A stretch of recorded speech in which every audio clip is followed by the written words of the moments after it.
अगर फूटू खाने के शौकीन हैं तो ये वीडियो को आखिरी तक ज़रूर देखिएगा क्योंकि फूटू खाकर एक परिवार के 13 लोगों को फूड पॉइजनिंग हो गई, पेट दर्द, उल्टी और लगातार जो है बीमारी का सामना करना पड़ रहा है। पूरा मामला है बालोद जिले का, आपको डिटेल में जानकारी बताते हैं, इसलिए मैंने बोला कि वीडियो को आखिरी तक ज़रूर देखिएगा। ये पूरा मामला है बालोद जिले के डोंडी लोहारा ब्लॉक अंतर्गत मुड़ खुसरा गाँव के एक जगह की है, जहाँ पर एक ही परिवार के 13 लोग जो हैं फूड पॉइजनिंग का शिकार हो गए। सभी को रात में अचानक उल्टी, दस्त और पेट दर्द की शिकायत के बाद अस्पताल में भर्ती कराया गया। इसके अलावा आपको बताते हैं कि सूत्रों के अनुसार पीड़ित सभी लोग एक शोक कार्यक्रम में शामिल हुए थे, जिसमें कुछ मेहमान दूसरे गांव से भी आए थे।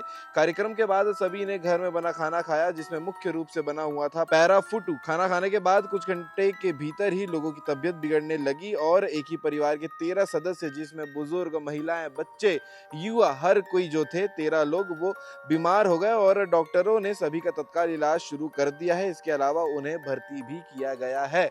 इसीलिए मैंने जब इसके पहले भी स्टोरी बनाई थी तो ये कहा था कि फूटू खाने के पहले उसे जो है अच्छे से जाँच कर ले कि ये जो फूटू है वो खाने योग्य है कि नहीं है।